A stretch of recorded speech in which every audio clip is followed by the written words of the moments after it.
What if I told you that some presidents spent their retirement reinventing themselves, writing books no one read, starting businesses that barely survived, or disappearing into quiet hobbies like farming, painting, or building furniture? That others couldn't resist jumping back into politics, stirring up drama long after their final term, and a few, well, their post White House lives got even stranger than their time in office. Yeah. Turns out the story doesn't end when presidents leave the White House. Sometimes it gets weirder. Welcome to a 2-hour journey through the retirements, deaths, and final chapters of every U.S. president. Some retired peacefully, some died in office, and some just refused to leave politics alone, no matter how hard history tried to forget them.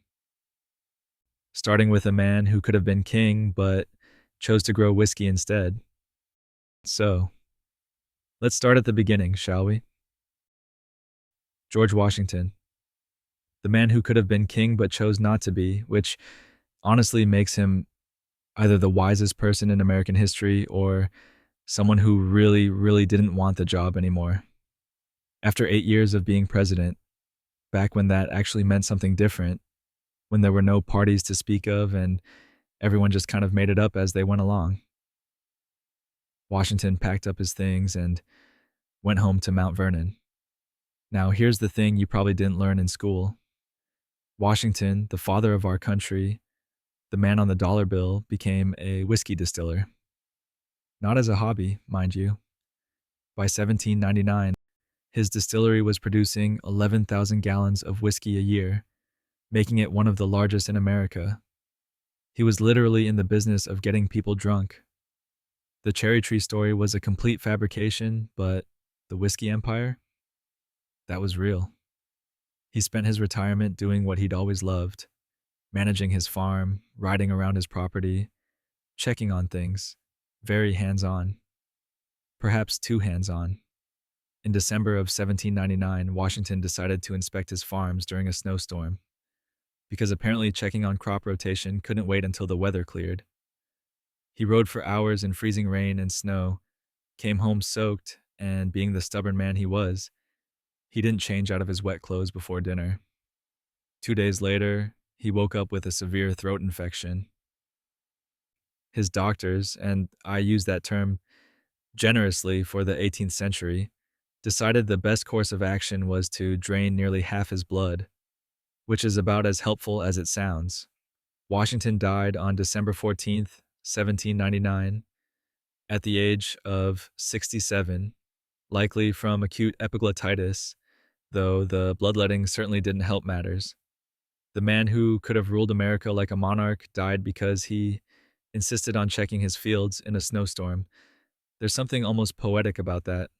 The ultimate micromanager killed by his refusal to delegate a simple farm inspection. But, of course, Washington wasn't the only founding father with an interesting end to his story. John Adams. John Adams lived to be 90. 90.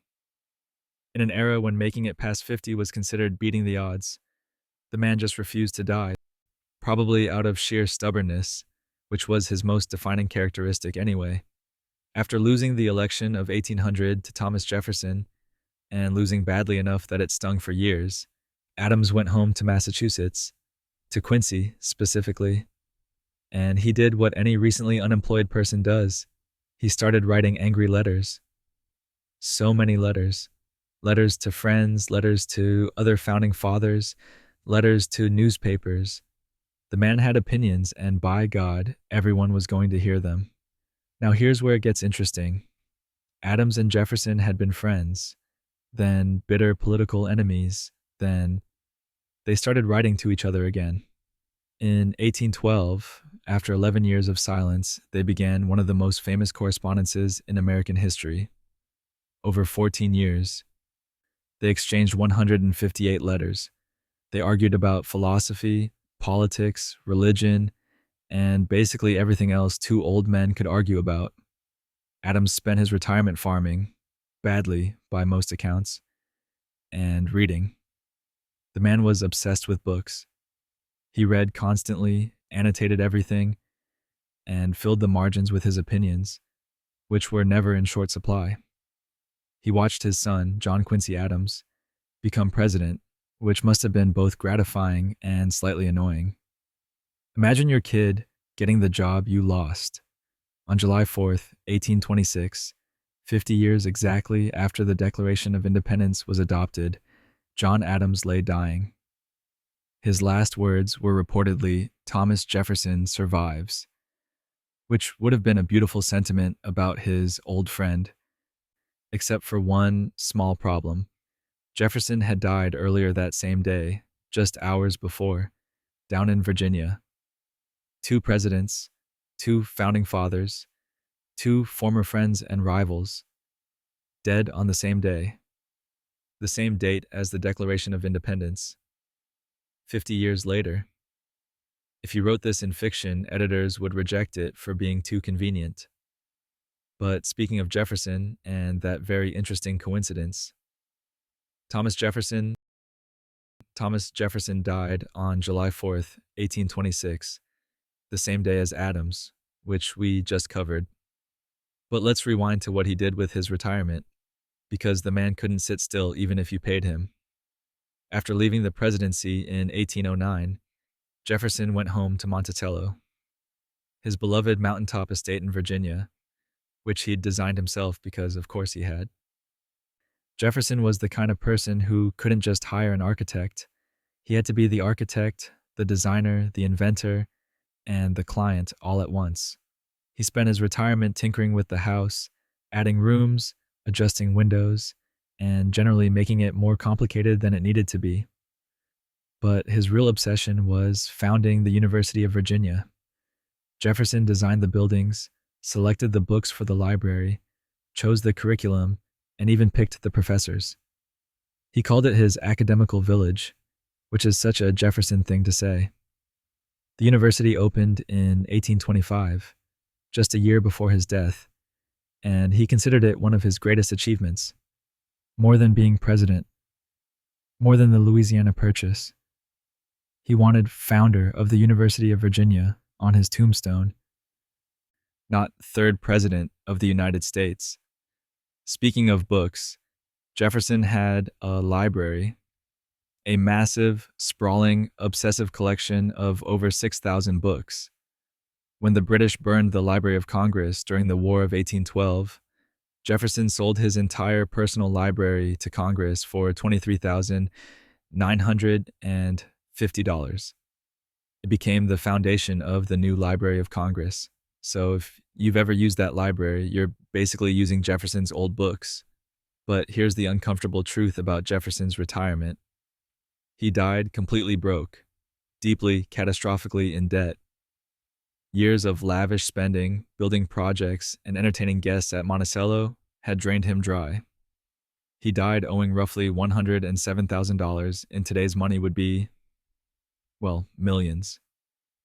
His family had to sell Monticello and most of his possessions just to cover the debts.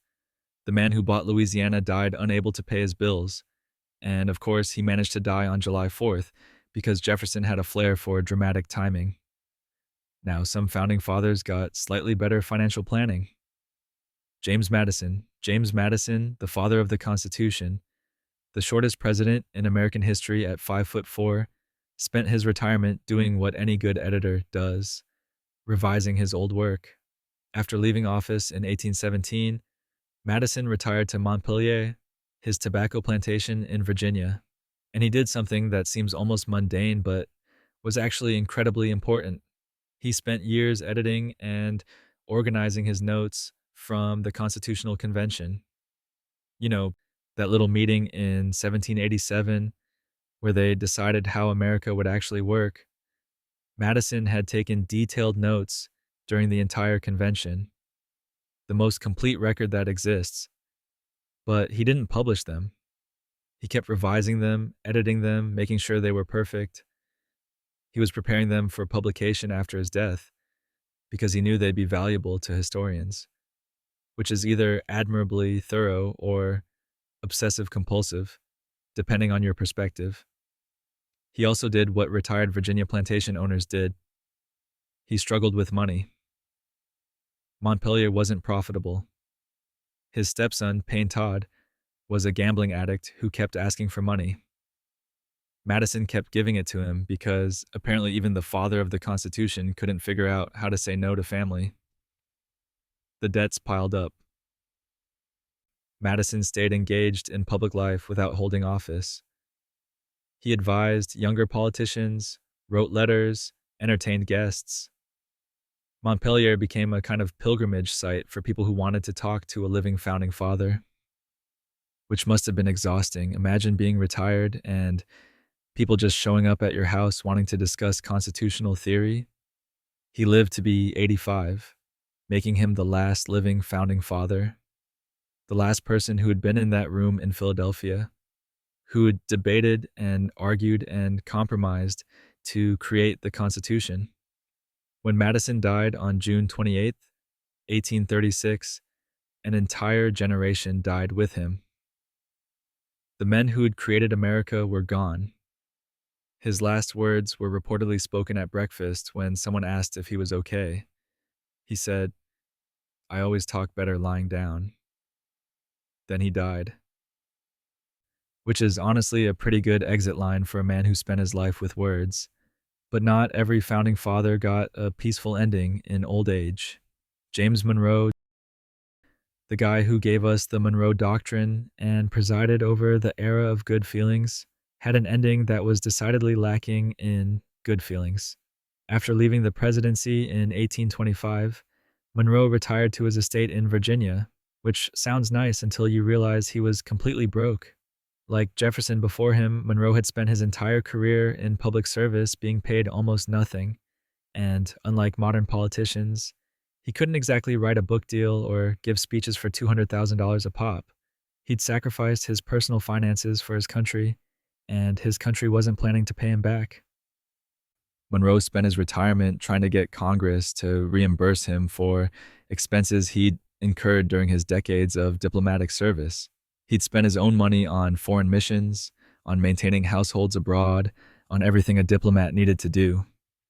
He submitted detailed accounts showing he was owed something like $60,000, a fortune in 1820s money.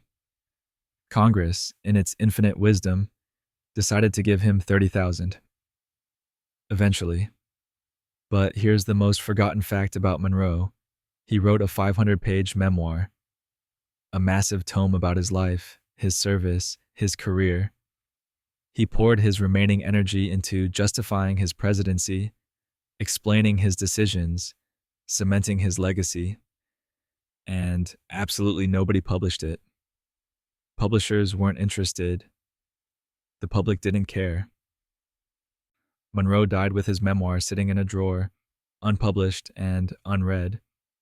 He lost his wife, Elizabeth, in 1830. By 1831, Monroe was living with his daughter in New York City because he couldn't afford his own place. The fifth president of the United States died in someone else's house, essentially broke on July 4th, 1831, because apparently dying on the 4th of July was just what founding fathers did for fun. 3 presidents, Adams, Jefferson, Monroe, all dead on July 4th. It's almost like they planned it, which would be the most extra thing possible. Meanwhile, the next generation of presidents was taking a very different approach to retirement. John Quincy Adams. John Quincy Adams did something almost unheard of for ex-presidents. He went back to work. Not in some ceremonial position or cushy ambassadorship. He ran for Congress and won. After losing the presidency to Andrew Jackson in 1828, in one of the nastiest elections in American history, full of accusations and personal attacks, Adams went home to Massachusetts, deeply depressed. His wife, Louisa, thought he might not survive the humiliation. The man was miserable. But then, in 1830, the people of Massachusetts elected him to the House of Representatives, and Adams served there for 17 years. 17. Most ex-presidents would consider serving in Congress beneath them. Adams considered it a calling. He became known as Old Man Eloquent. He fought against slavery, presenting petition after petition to Congress demanding its abolition, Even though the House had a gag rule forbidding discussion of the topic, he ignored the rule repeatedly. He argued with Southern congressmen, he gave impassioned speeches, he made himself deeply unpopular with half the country and deeply beloved by the other half. On February 21st, 1848, Adams was sitting in the House chamber, as usual. The Speaker called for a vote on a resolution honoring generals from the Mexican-American War. Adams, 80 years old, stood up to vote no, because he'd opposed the war. Then he collapsed. He suffered a massive stroke right there on the House floor. They carried him to the Speaker's room, where he lay unconscious for 2 days. His last words were reported to be, "This is the last of earth. I am content." John Quincy Adams died in the Capitol building, in the room where he'd spent years fighting for what he believed in. If you're going to go, that's honestly not a bad way to do it. Dying at work, literally doing the thing you cared most about. But not every president embraced retirement quite so industriously. Andrew Jackson, Old Hickory himself, the man who won duels and defied Supreme Court rulings and generally terrified everyone around him, retired to his plantation in Tennessee and became, surprisingly, domestic. After leaving office in 1837, Jackson went home to the Hermitage, his estate near Nashville. And he did something unusual for the time. He stayed there. He didn't run for office again. He didn't try to make a comeback. He just lived as a gentleman farmer, entertaining guests, writing letters, and dispensing political advice to anyone who asked. Jackson spent his retirement mentoring younger Democrats, essentially playing kingmaker from his front porch. He supported Martin Van Buren, then James K. Polk. Presidents came to visit him, seeking his blessing. His endorsement still mattered, even years after he'd left office. But here's the interesting part about Jackson's final years. He'd freed the enslaved people he'd held at the Hermitage before his death. Not during his lifetime, but in his will. Which is complicated because it means he knew slavery was wrong enough to end it eventually, but not wrong enough to end it immediately. That kind of moral contradiction defined Jackson's entire life. He died on June 8th, 1845, at the age of 78, surrounded by family and friends. His last words were reportedly, "I hope to meet you all in heaven, both white and black," which is simultaneously touching and a reminder of the deep inequalities he'd perpetuated throughout his life. Jackson's funeral was attended by over 3,000 people. They mourned a man who'd been larger than life, whose presidency had fundamentally changed what it meant to be president. He'd expanded executive power, championed the common man, at least the white common man, and left a legacy that's still hotly debated today. Speaking of complicated legacies and presidents who tried to come back, Martin Van Buren, the little magician, the first president born as an American citizen and not a British subject, spent his retirement trying desperately to become president again. Spoiler alert, it didn't work. After losing to William Henry Harrison in 1840, in an election where Harrison's campaign literally just chanted Tippecanoe and Tyler too, and somehow that was enough, Van Buren went home to Kinderhook, New York, to his estate, Lindenwold, which he had bought specifically as a retirement home. But Van Buren couldn't let go. He wanted the presidency back. In 1844, he tried to get the Democratic nomination. The party said no, choosing James K. Polk instead. Van Buren was furious. So, in 1848, he tried again, this time running as the candidate for the Free Soil Party, a third party opposed to the expansion of slavery. He lost, badly. He won 0 electoral votes. 0. He split the Democratic vote and helped elect Zachary Taylor, a Whig, which is probably not what he was going for. After that, Van Buren finally accepted that his political career was over. He spent the rest of his retirement traveling through Europe, writing his autobiography, and watching the country slide towards civil war. He supported Lincoln in 1860, which must have felt strange, endorsing a Republican, the party that didn't even exist when he was president. Van Buren died on July 24th, 1862, in the middle of the Civil War. He lived long enough to see the Union he'd helped govern start tearing itself apart. His last years were spent in quiet political exile, a former president nobody really remembered or cared about anymore. It's a sad ending for a man who'd been so influential. The little magician who'd mastered political machinery and built the Democratic Party into a national force died mostly forgotten. But at least Van Buren had a retirement. Some presidents weren't so lucky.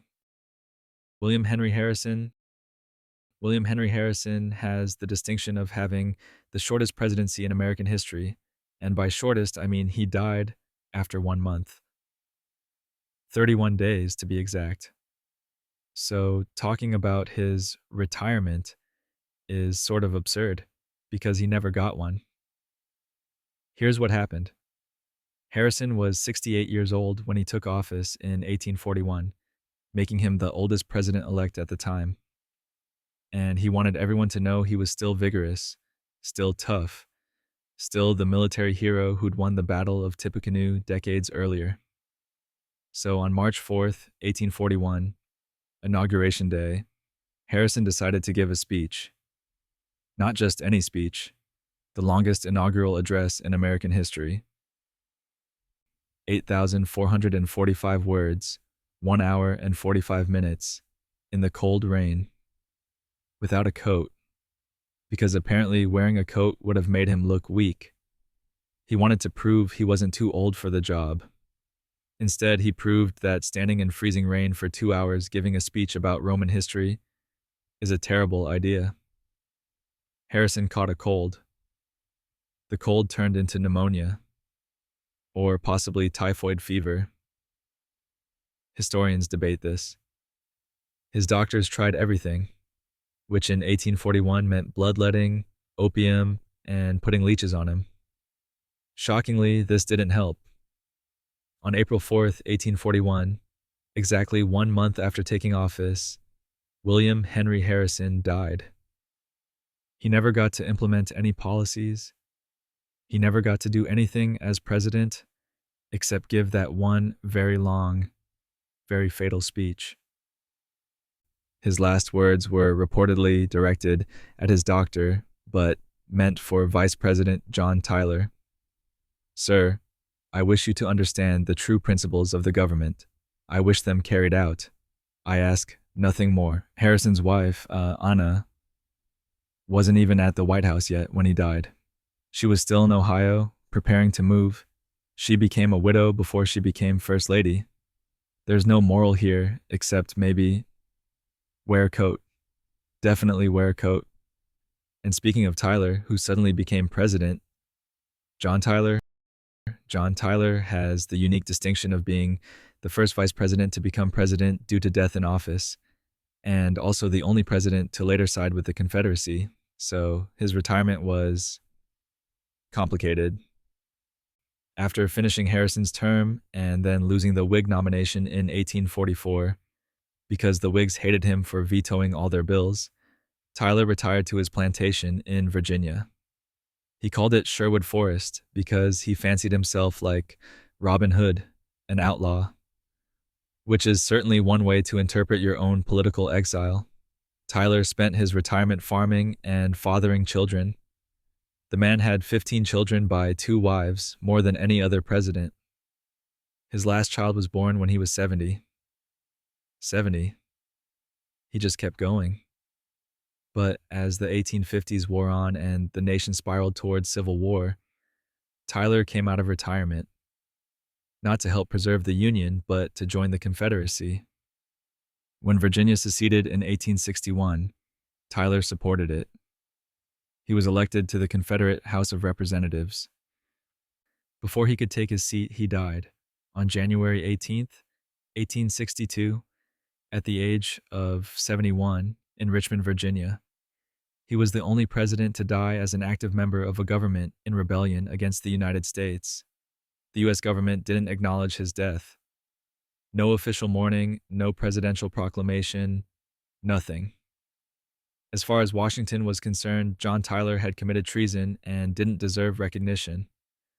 It wasn't until 1915 that Congress finally appropriated money for a memorial headstone for his grave. Tyler's legacy is thoroughly complicated. He established the precedent that vice presidents become full presidents, not just acting presidents, when the president dies. But he also betrayed the Union he'd once served. History hasn't been kind to him. Then again, history isn't kind to people who join rebellions. Speaking of presidents who burned out quickly, James K. Polk.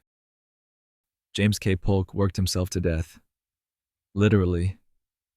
The man had no concept of work-life balance, no understanding that maybe you should, rest occasionally. Polk served one term as president from 1845 to 1849. He accomplished everything he said he would. Acquired California and the Southwest through the Mexican-American War, settled the Oregon boundary dispute, reduced tariffs, established an independent treasury. He kept a list of goals and checked them all off. He was the most productive one-term president in American history. He was also exhausted. Polk chose not to run for re-election, even though he probably could have won. He knew he couldn't survive another 4 years. He left office on March 4th, 1849, looking haggard and worn. His successor, Zachary Taylor, reportedly said Polk looked like a man who'd aged 20 years in 4. Polk went on a goodwill tour through the South, visiting cities, giving speeches, shaking hands. Because apparently, even after destroying himself with work, he couldn't just go home and rest. He contracted cholera somewhere along the journey. He finally made it back to his home in Nashville, Tennessee, in June of 1849. He died on June 15th, 1849, 103 days after leaving office, 3 months. He survived his presidency by 90 days. His last words to his wife, Sarah, were, "I love you, Sarah, for all eternity, I love you." Which is touching, but also, maybe if he'd loved himself a little more, he would have lived past 53. Polk's retirement doesn't exist because he didn't give himself time to have one. He spent every ounce of energy on being president, accomplished everything he wanted, and then died. It's admirable and tragic in equal measure. And speaking of presidents who died too soon, Zachary Taylor, old rough and ready, the war hero who became president despite never having voted in an election before becoming commander-in-chief, had an even shorter retirement than Polk. As in, he died in office, so his retirement plan was extremely theoretical. Taylor became president in 1849. He was a Southerner who owned enslaved people, but opposed the expansion of slavery into new territories, which made him unpopular with basically everyone. The North didn't trust him because he was a slaveholder. The South didn't trust him because he opposed their expansion plans. On July 4th, 1850, yes, another July 4th, because apparently that date is cursed for presidents, Taylor attended a ceremony at the Washington Monument, which was under construction. It was blazingly hot. He sat in the sun for hours listening to speeches. When he finally got back to the White House, Taylor was overheated and dehydrated. He consumed large quantities of cold milk, raw cherries, and other fresh fruits. Within hours, he developed severe stomach cramps. 5 days later, on July 9th, 1850, he was dead. The official cause was cholera morbus, which is basically acute gastroenteritis. Modern historians think he probably died from typhoid fever or cholera, both of which were common in Washington's contaminated water supply. There's also a wild conspiracy theory that he was poisoned, which led to his body being exhumed in 1991 for testing. Results: he wasn't poisoned. He just died from drinking bad water and eating fruit on a hot day. Taylor's retirement plan was simply not dying while in office. That plan failed spectacularly. He served 1 year, 127 days. His last words were, "I regret nothing, but I am sorry to leave my friends," which is a pretty good attitude, honestly. And just like Harrison before him, Taylor's death meant his vice president suddenly became president. Millard Fillmore. Millard Fillmore is probably the most forgotten president in American history, which is a shame because his retirement was actually kind of interesting. Not good interesting, just interesting. After finishing Taylor's term and failing to get the Whig nomination in 1852, Fillmore retired to Buffalo, New York. And he did something that would have been admirable if it weren't for what came next. He became a civic benefactor. Fillmore helped found the Buffalo General Hospital. He served as the first chancellor of the University of Buffalo. He helped establish the Buffalo Historical Society. He donated books to create the Buffalo Young Men's Association Library. The man loved Buffalo and wanted to improve it, which is honestly nice. But in 1856, Fillmore tried to make a political comeback. He ran for president again, this time as the candidate for the American Party, also known as the Know-Nothing Party. Yes, that was their actual name. They were a nativist, anti-immigrant, anti-Catholic political movement, and Fillmore was their guy. He lost, badly. He carried exactly one state, Maryland. It was humiliating, and it permanently damaged his reputation. Instead of being remembered as the guy who founded hospitals and libraries, he's remembered as the guy who ran for president as a know-nothing. Fillmore spent the rest of his life in Buffalo, continuing his civic work but largely withdrawn from national politics. He opposed Lincoln and the Civil War, which didn't help his legacy. He died on March 8, 1874, at the age of 74. His last words were reportedly spoken after being given soup. "The nourishment is palatable," which is such a Millard Fillmore thing to say. Even on his deathbed, he was being formally polite about soup. But some presidents had retirements even more tragic than Fillmore's. Franklin Pierce. Franklin Pierce's retirement is one of the saddest stories in presidential history. Not sad in a dignified, tragic way. Sad in a slow, painful decline into alcoholism and irrelevance. Pierce left office in 1857, widely considered one of the worst presidents in history. He'd signed the Kansas-Nebraska Act, which led to violence and bloodshed. He'd supported slavery and alienated the North. His own party refused to re-nominate him. He was the only elected president denied his party's nomination for re-election. But his personal life was even worse. Pierce and his wife, Jane, had lost all 3 of their children. Their last son, Benjamin, had died in a train accident 2 months before Pierce's inauguration. They watched him die. Jane blamed Franklin, believing God had taken their son as punishment for Franklin's political ambitions. After leaving office, Pierce and Jane traveled through Europe, trying to outrun their grief. Jane died in 1863, likely of tuberculosis. Pierce was alone. He returned to Concord, New Hampshire, and descended into alcoholism. He'd always drunk, but now he drank heavily, publicly. He denounced Abraham Lincoln and the Civil War effort, making himself deeply unpopular in the North.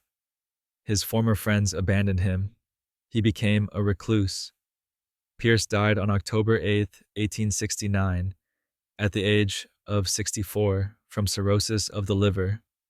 His last words were, "It's nothing," which could be interpreted as stoic or as the final resignation of a man who'd lost everything. The town of Concord hardly noticed his death. No state funeral, no elaborate mourning. Just a quiet burial for a man who'd been forgotten long before he died. If there's a lesson here, it's that being president doesn't protect you from tragedy. Sometimes it makes it worse. And speaking of presidents who history mostly forgot, James Buchanan, the only bachelor president, the man who presided over the nation's descent into civil war while doing essentially nothing to stop it, spent his retirement trying to convince people he hadn't been that bad. Spoiler, he failed. After leaving office in March of 1861, probably the most relieved any president has ever been to leave, Buchanan retired to his estate, Wheatland, near Lancaster, Pennsylvania, and he immediately started working on his memoir. The book was called Mr. Buchanan's Administration on the Eve of the Rebellion, which is already defensive. It wasn't my presidency or my time in office. It was Administration on the Eve of the Rebellion, as if to say, look, I was just there when it happened. Not my fault. The memoir is 300 pages of Buchanan explaining why everything that went wrong wasn't his fault. The South seceded, not his problem. He claimed he had no constitutional authority to stop them, which is technically true, but also deeply unhelpful when you're the president and states are literally leaving the Union. Buchanan published the book in 1866. Almost nobody bought it. Book reviewers savaged it. The public didn't care. History had already judged him, and history had decided he was one of the worst presidents ever. He spent his final years at Wheatland entertaining guests, but largely isolated from public life. He supported the Union during the Civil War, which was the bare minimum of patriotic behavior. He died on June 1st, 1868, at the age of 77. His last words were spoken to a friend. Whatever the result may be, I shall carry to my grave the consciousness that I at least meant well for my country. Which is sad because meaning well isn't enough when you're president during a national crisis. Buchanan wanted history to absolve him. Instead, history mostly just forgot him, except when ranking the worst presidents. He usually comes in last. And with Buchanan, we end this first stretch of presidents, from the founding generation through the antebellum era, watching them retire, die, and fade into history. Abraham Lincoln, so we arrive at Abraham Lincoln. And here's the thing. There is no retirement story for Lincoln. No quiet years in Springfield, no memoirs written by candlelight, no peaceful fade into history, just an abrupt, violent end that came 6 days after the Confederacy surrendered. Lincoln was inaugurated for his second term on March 4th, 1865. His inaugural address was short, just 703 words, and included that famous line about with malice toward none, with charity for all. He was talking about reconciliation, about healing the nation, about moving forward after 4 years of the bloodiest war in American history. He had 41 days left to live. On April 9th, Lee surrendered to Grant at Appomattox. The war was essentially over. Lincoln was exhausted but hopeful. He talked about Reconstruction, about how to bring the Southern states back into the Union. He was making plans. On April 14th, 1865, Lincoln went to Ford's Theater to see a play called Our American Cousin. He sat in the presidential box with his wife, Mary, and 2 guests. During the third act, John Wilkes Booth, an actor and Confederate sympathizer, entered the box and shot Lincoln in the back of the head. Lincoln never regained consciousness.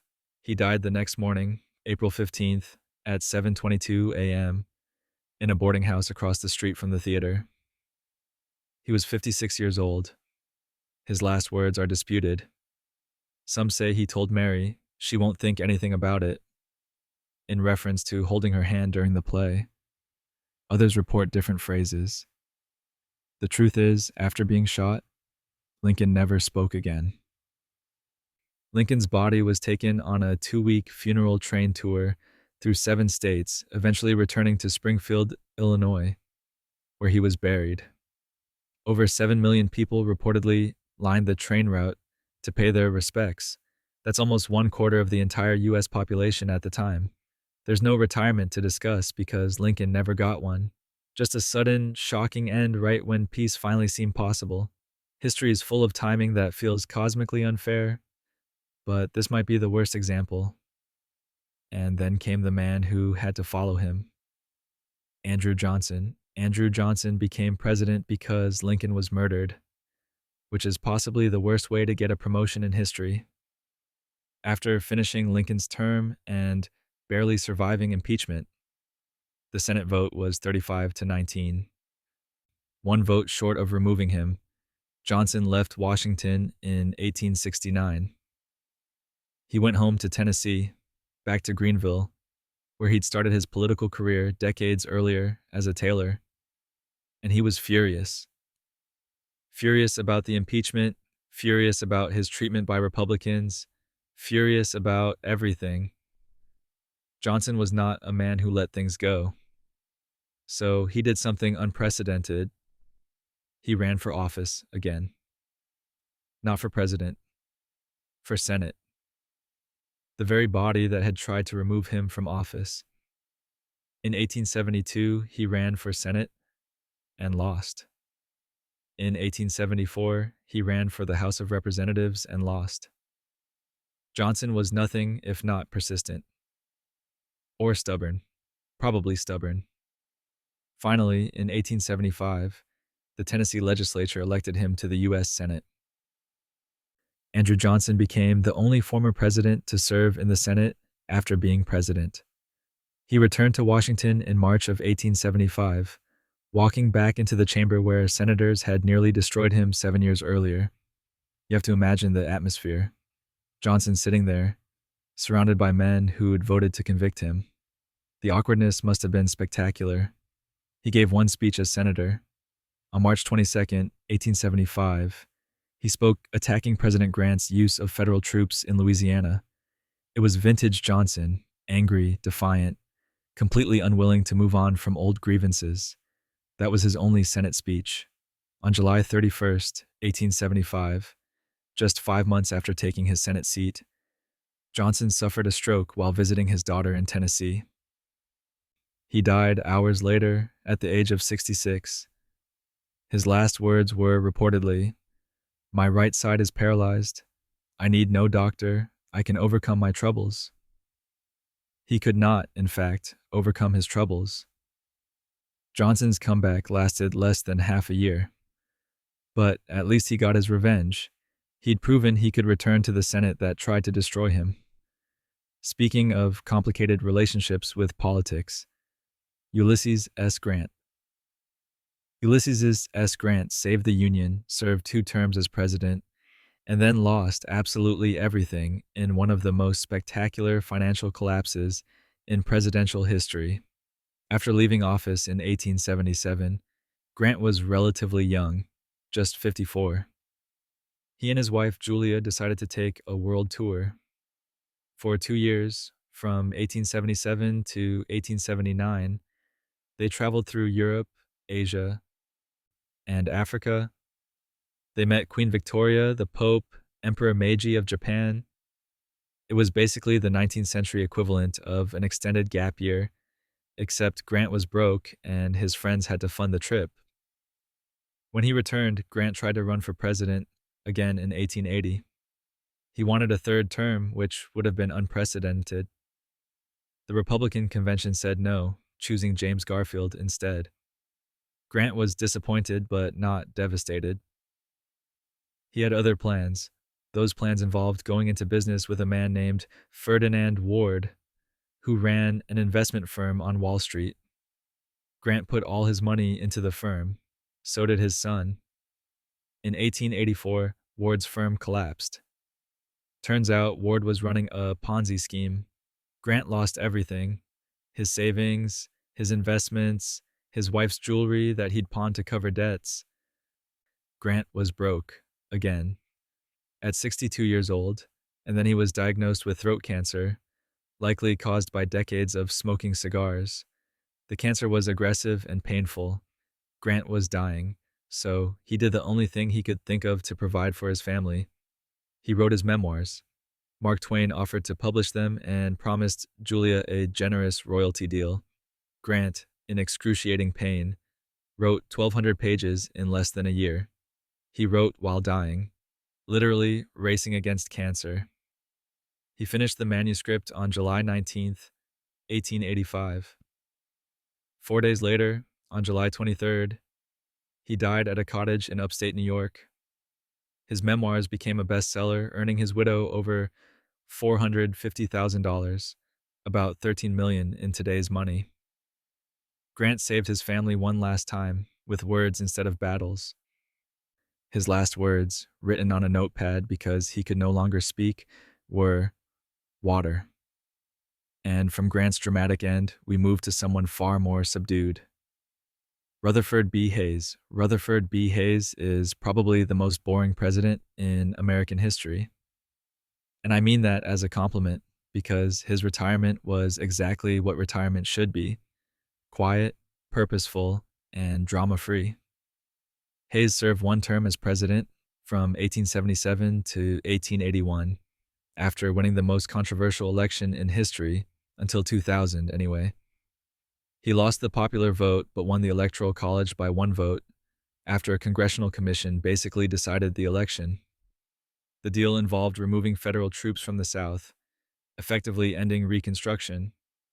Hayes had promised to serve only 1 term, and he kept that promise. He left office in March of 1881 and went home to Ohio, to his estate, Spiegel Grove, in Fremont. And he just lived there, peacefully. He worked on prison reform. He advocated for education, particularly for Black children in the South. He served on the boards of various charitable organizations. He took long walks. He spent time with his family. He read books. He wrote letters. He was aggressively normal. Hayes kept a detailed diary throughout his retirement, documenting his daily activities with a kind of mundane detail that would bore you to tears, but is invaluable to historians. On one day, he wrote about attending a prison reform meeting. On another, about planting trees, riveting stuff. He never tried to run for office again. Never gave controversial speeches. Never started drama with other politicians. Hayes just quietly advocated for causes he believed in and left public life on his own terms. On January 14th, 1893, Hayes suffered a heart attack while preparing for a trip to Cleveland. He was at Spiegel Grove. He died 3 days later on January 17th at the age of 70. His last words were, "I know that I am going where Lucy is." Lucy was his wife, who had died 4 years earlier. Hayes's retirement was so uneventful that historians barely write about it, which is exactly what he wanted. After a presidency that started with controversy and corruption, Hayes chose peace and purpose, but not every president got such a gentle exit. James A. Garfield. Garfield has the tragic distinction of being shot 4 months into his presidency and then spending the next 80 days slowly dying while doctors repeatedly shoved unwashed fingers into his wound searching for the bullet. Garfield was inaugurated on March 4th, 1881. He was energetic, intellectual, ambidextrous. He could write Latin with one hand and Greek with the other simultaneously, which is the kind of party trick that impresses exactly nobody but is objectively impressive. On July 2nd, 1881, Garfield was at the Baltimore and Potomac Railroad Station in Washington, preparing to board a train. A man named Charles Guiteau, a disappointed office seeker who believed he deserved to be an ambassador, walked up behind Garfield and shot him twice. The first bullet grazed Garfield's arm. The second lodged somewhere in his torso. Probably. Nobody could find it. For the next 11 weeks, Garfield lay in the White House while doctors tried to locate the bullet. They used unsterilized instruments. They dug into the wound with unwashed hands. Alexander Graham Bell even brought a primitive metal detector to try to find it, but it didn't work because Garfield was lying on a bed with metal springs. Garfield developed a massive infection. He lost weight, about 80 pounds. He was in constant pain. The White House doctors issued optimistic bulletins saying he was improving. He was not improving. In September, they moved him to a cottage in Elberon, New Jersey, hoping the sea air would help. It didn't. On September 19th, 1881, Garfield finally died. The official cause was blood poisoning and infection. Ironically, if the doctors had just left the bullet alone and focused on keeping the wound clean, he probably would have survived. Garfield was 49 years old. He served as president for 200 days, but was only actively working for about 120 of those. His last words were reportedly, "Oh, Swaim, there is a pain here. Oh, Swaim." Swaim was General David Swaim, his friend. There's no retirement to discuss, just another president who died too soon. And once again, the vice president became president unexpectedly. Chester A. Arthur, Chester A. Arthur became president after Garfield died and spent his entire presidency secretly dying of kidney disease while trying to look healthy. His retirement was brief because he didn't have much time left. Arthur had been Garfield's vice president, a position he'd gotten mostly through political patronage connections. Nobody expected him to be president, including Arthur. He was a creature of the New York political machine, known for good clothes and late dinners, not for governing. But when he became president in 1881, Arthur surprised everyone by actually being decent. He supported civil service reform, even though it went against everything his political career had stood for. He modernized the Navy. He vetoed pork barrel spending bills. He acted like someone who took the job seriously. The whole time he was dying. Arthur had been diagnosed with Bright's disease, chronic kidney disease, in 1882. He told almost nobody. He tried to run for re-election in 1884, but couldn't get his party's nomination. The Republicans chose James G. Blaine instead, who then lost to Grover Cleveland. Arthur left office in March of 1885 and returned to New York City. He tried to resume his law practice, but he was too sick. The kidney disease was advanced. He was in constant pain, frequently exhausted. In his final months, Arthur did something unusual. He destroyed his papers. He ordered most of his personal and presidential correspondence burned. 3 large garbage cans full of documents gone. Historians still debate why. Maybe he wanted privacy. Maybe he was hiding something. Maybe he just didn't want people picking through his life after he died. Arthur died on November 18th, 1886, at his home in New York City. He was 57 years old. He'd been out of office for less than 2 years. His last words were, "Life is not worth living," which is bleak, but understandable for a man who'd spent his final years in chronic pain. Arthur's retirement barely existed, just a slow decline into death, with most of his records destroyed. But some presidents had more unusual post-presidency plans. Grover Cleveland, round 1. Grover Cleveland is unique because he's the only president counted twice. He served as the 22nd and 24th president, which means we have to talk about his retirement twice. Fun. After losing the election of 1888 to Benjamin Harrison, and before you ask, yes, it's that Harrison, grandson of William Henry Harrison, Cleveland left office in March of 1889.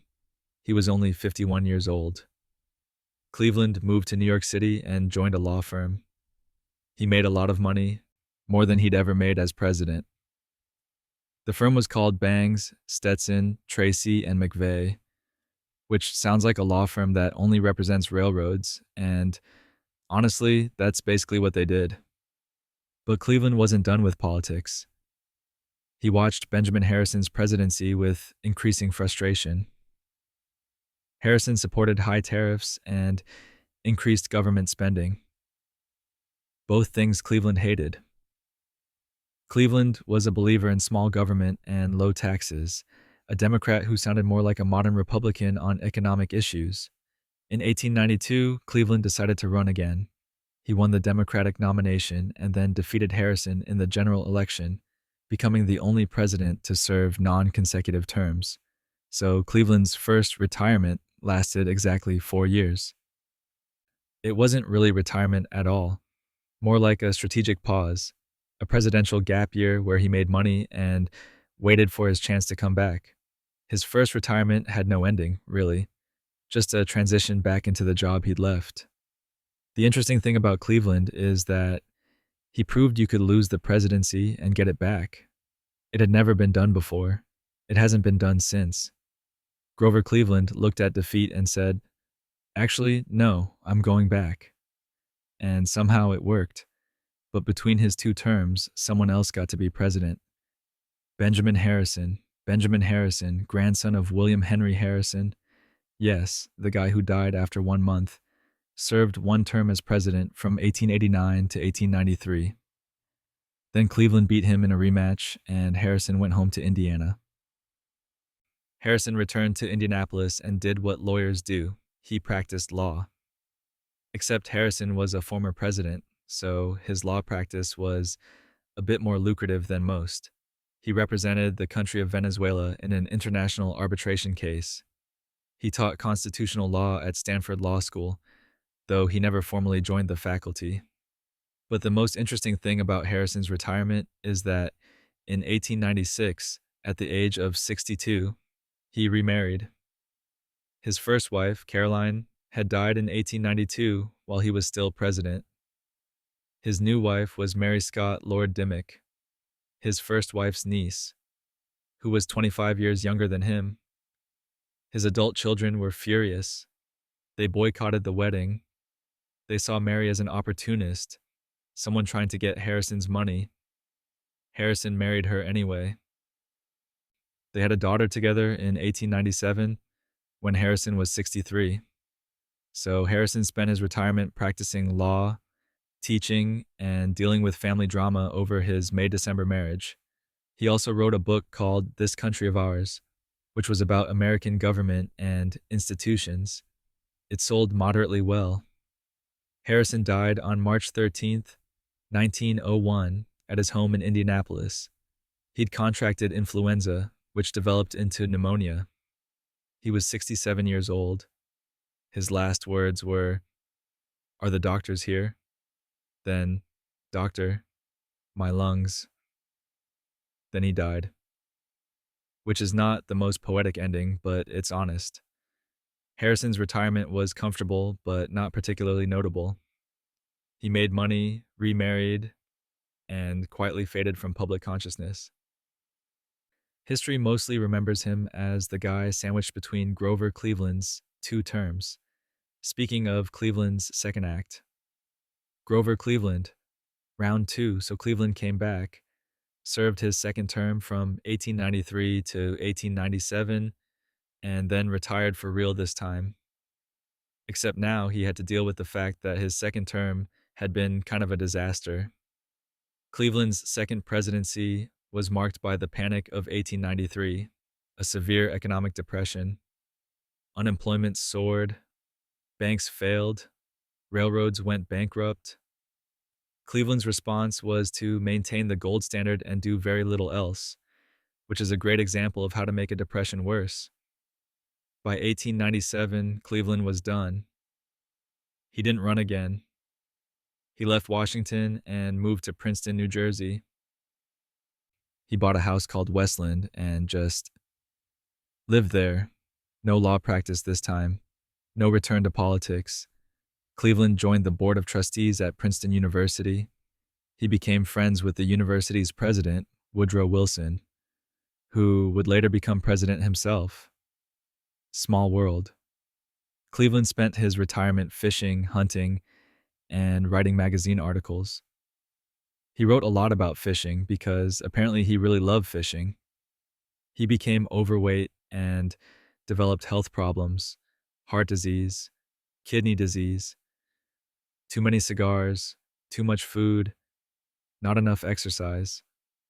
On June 24th, 1908, Cleveland died of a heart attack at Westland. He was 71 years old.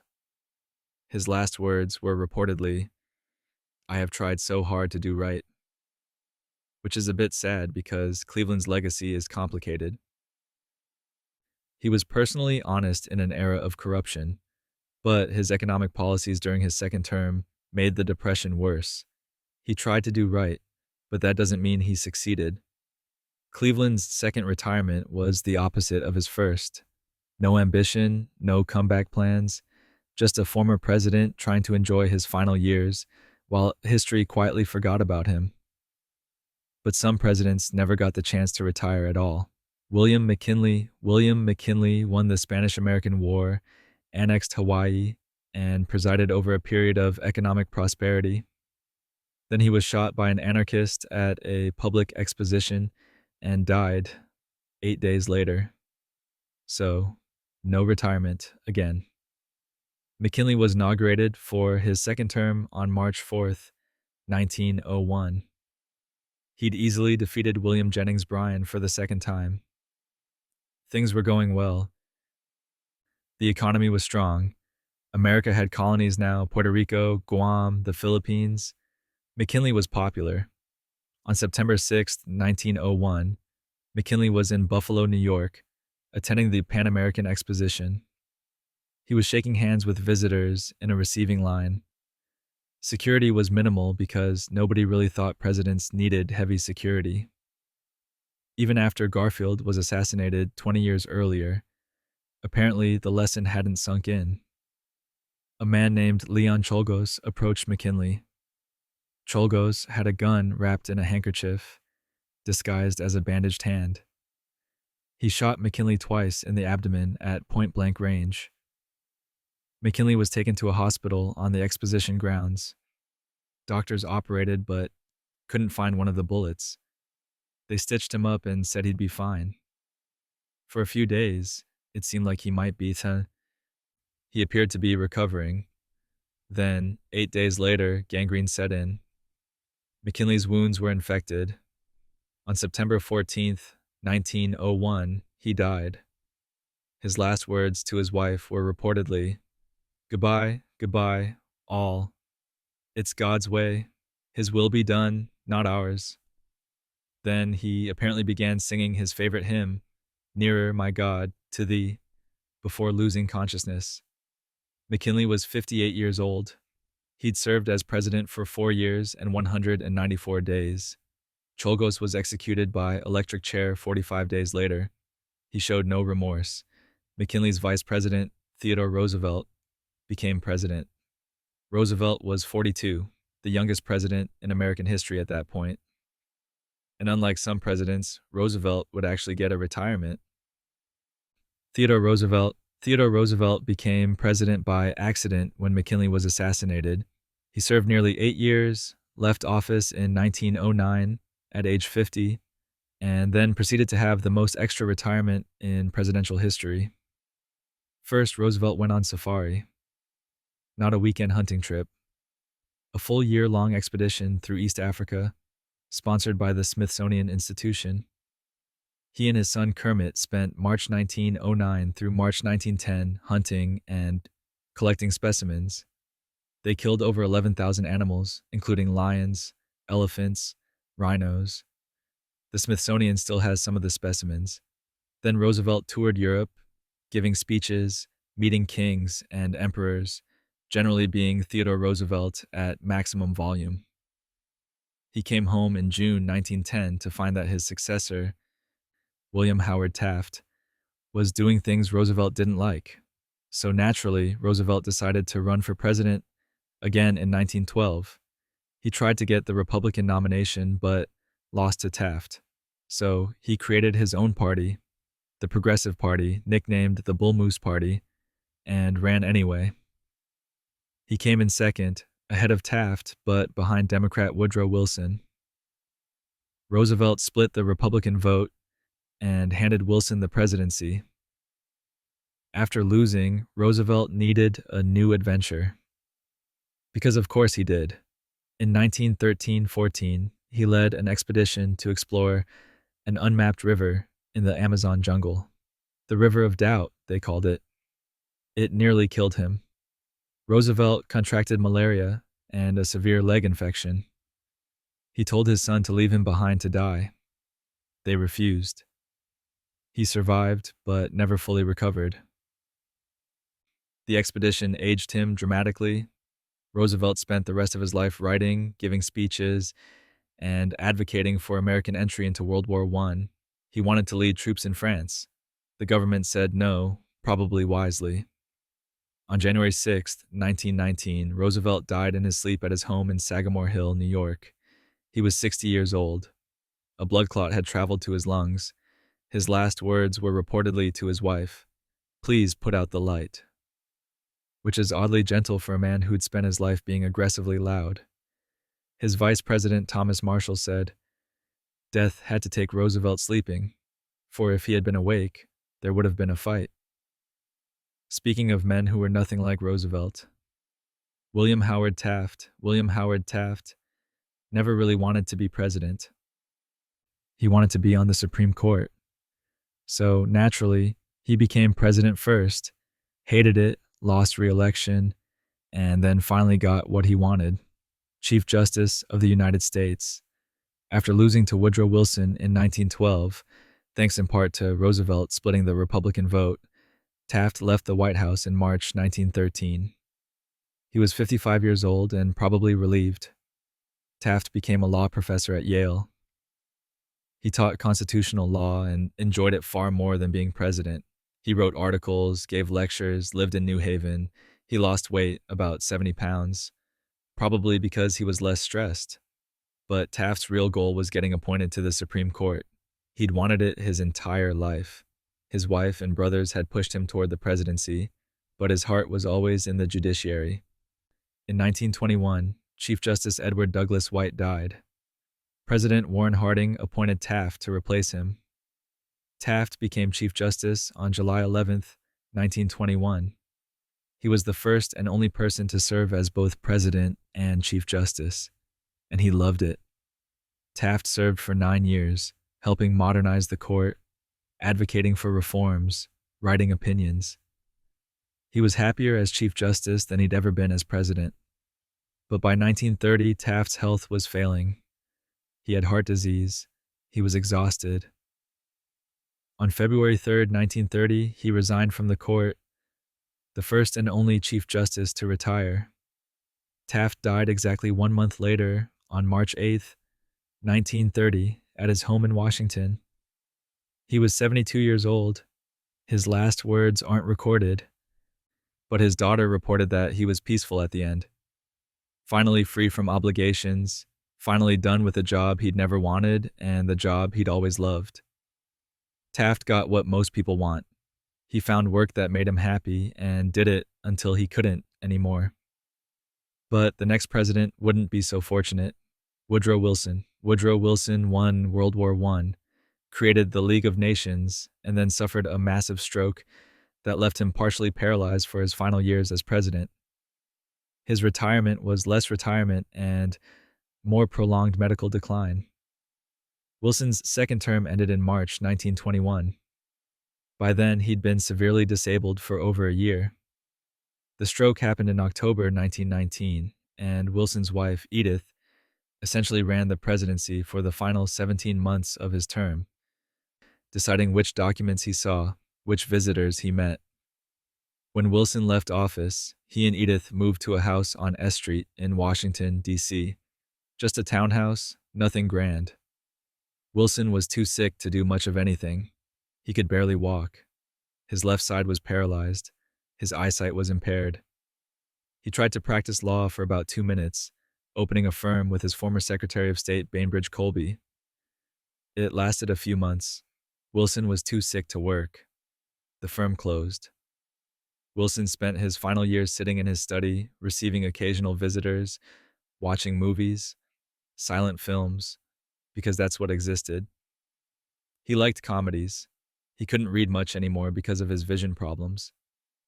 He'd been an academic, a scholar, a man who lived in books, and now he could barely see them. The most tragic part of Wilson's retirement is that he witnessed America reject his greatest achievement. The Senate refused to ratify the Treaty of Versailles or join the League of Nations.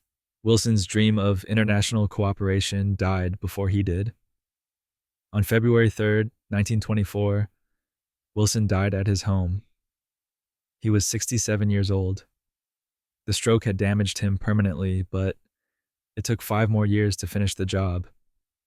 His last words were reportedly, "I am ready," which suggests he'd been waiting for death for a while. Wilson's retirement wasn't retirement. It was a long, slow fade while the world moved on without him. And speaking of presidents whose time ended abruptly, Warren G. Harding. Warren G. Harding never got a retirement because he died in office. But his death deserves mention because it's one of the strangest presidential deaths in history. Not because of how he died, but because of the conspiracy theories that immediately followed. Harding became president in 1921, and his administration was almost immediately engulfed in scandals. The Teapot Dome scandal, where his Secretary of the Interior took bribes to lease federal oil reserves, various officials taking kickbacks and embezzling money. Harding himself wasn't directly involved, but he'd appointed the crooks. By mid-1923, Harding knew his presidency was falling apart. He decided to take a cross-country tour, partly to escape Washington and partly to gauge public opinion. He called it the Voyage of Understanding. The trip exhausted him. Harding gave speeches in dozens of cities, shook thousands of hands, kept a brutal schedule. In Seattle, he fell ill. Doctors initially said it was food poisoning from eating bad crab. Later, they said pneumonia, then a heart attack. On August 2nd, 1923, in a hotel room in San Francisco, Harding died. He was 57 years old. His wife, Florence, was reading to him from a newspaper. He seemed fine. Then he just died. Probably a heart attack or stroke. Florence refused to allow an autopsy, which immediately sparked conspiracy theories. Did she poison him? Did someone else? Was it really natural causes? The most likely answer is that Harding had severe heart disease, and the stress of the trip killed him. But because there was no autopsy, people have speculated for a century. His last words were to Florence, "That's good. Go on, read some more." Then he died, which is at least peaceful, if nothing else. Harding's administration is remembered as one of the most corrupt in history. His retirement plan was surviving long enough to see how bad the scandals would get. That plan failed. Coolidge. Calvin Coolidge became president when Harding died, served out the term, won re-election, then shocked everyone by announcing he wouldn't run again in 1928. He left office in March 1929 and actually got a retirement. Coolidge went home to Northampton, Massachusetts. He moved into a house called the Beeches and proceeded to do as little as possible, which was very on brand for Silent Cal. He wrote a newspaper column for a while. It was distributed to newspapers nationwide. Coolidge wrote about politics, current events, and fishing, especially fishing. The man loved fishing. The column was fine, not brilliant, not terrible. Just Coolidge being Coolidge. He also wrote his autobiography, which sold well mostly because people were curious about a man who barely spoke. The autobiography is short, understated, and reveals almost nothing about his inner life. Perfect Coolidge. Coolidge spent most of his retirement quietly.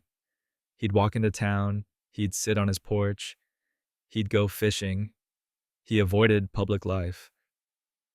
When people asked if he missed being president, he said no. He seemed to mean it.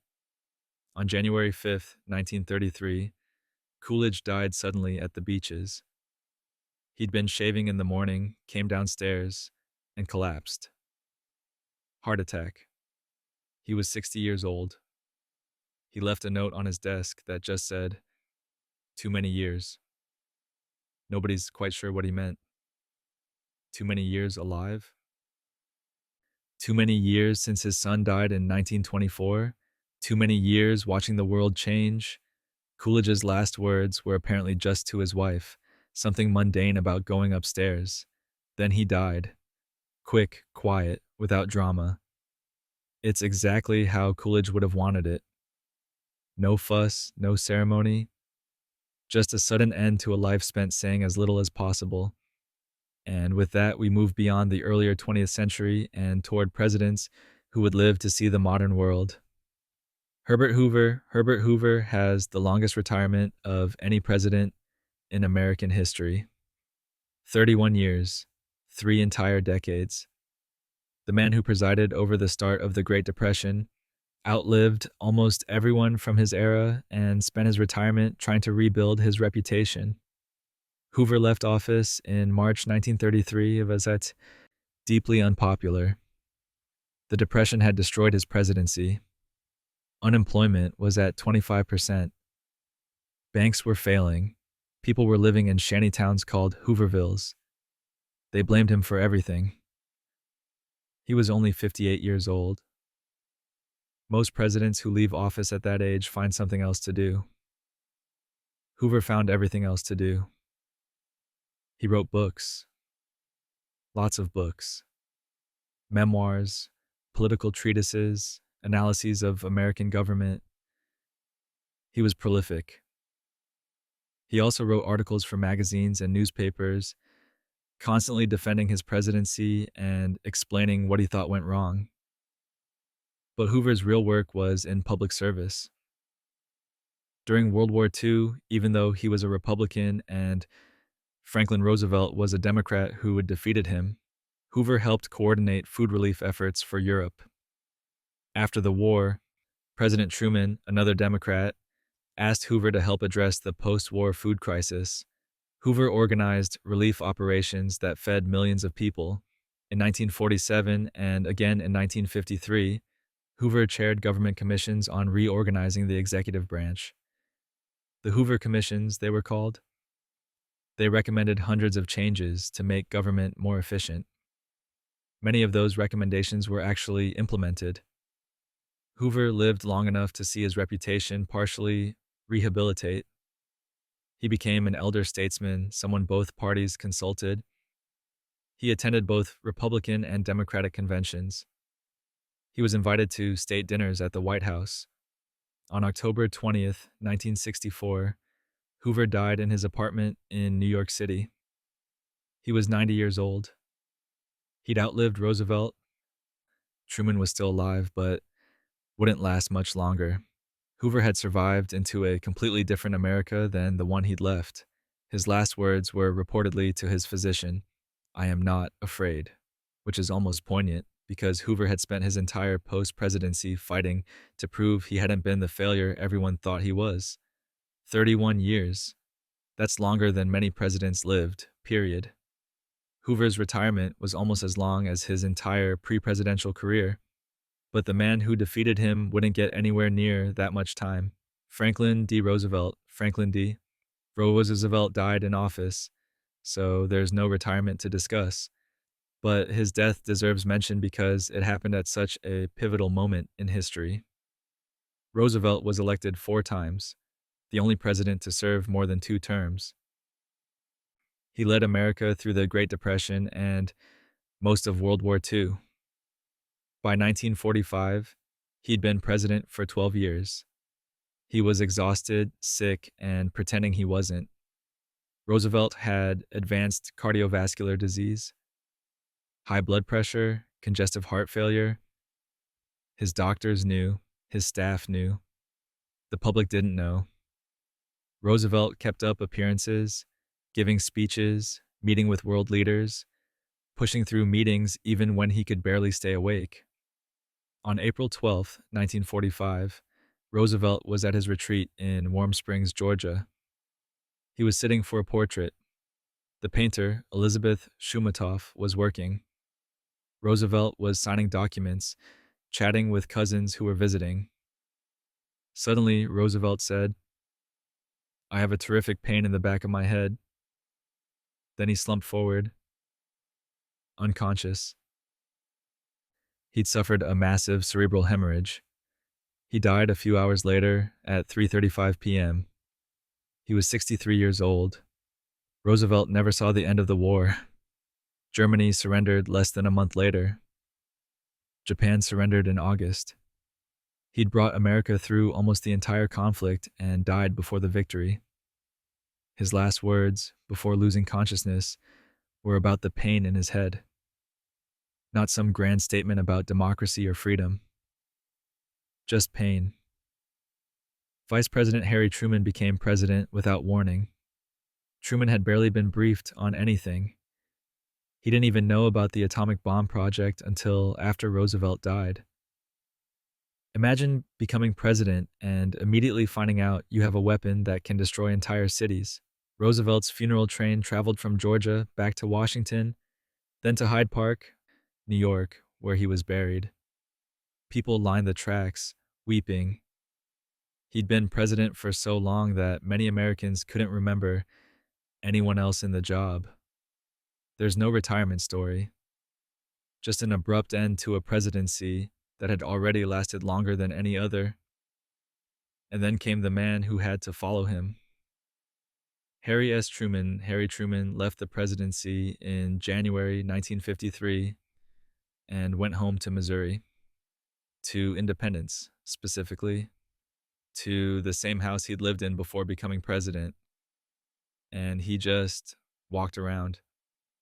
Truman was famous for his morning walks. Every day, he'd walk briskly through the neighborhood, usually at a pace that made Secret Service agents struggle to keep up. Except Truman didn't have Secret Service protection. He refused it. He thought it was unnecessary. So he just walked around Independence like a regular person, stopping to chat with neighbors, buying his own groceries.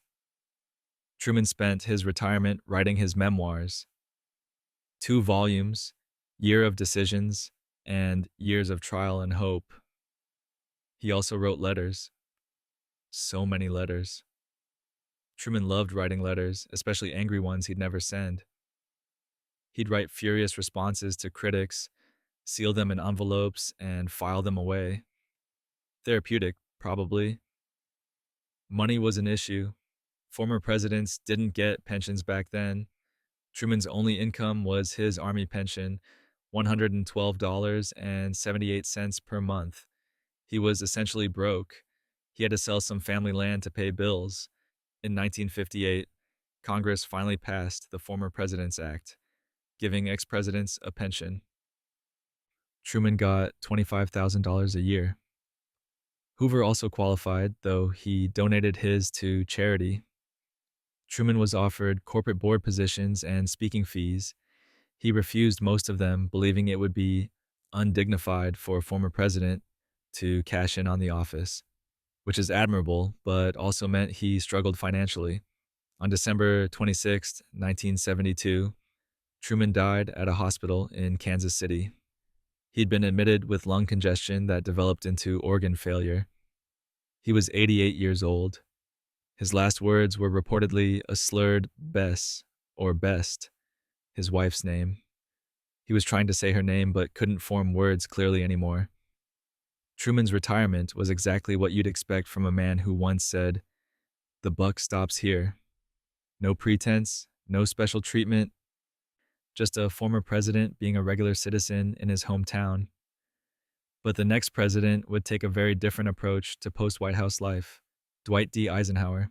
Dwight Eisenhower left the presidency in January 1961, retired to his farm in Gettysburg, Pennsylvania, and discovered his true passion: painting. Not good painting, necessarily. Just painting. Eisenhower had started painting during World War II as a way to relax. During his presidency, he painted occasionally. After leaving office, he painted constantly. Landscapes, mostly.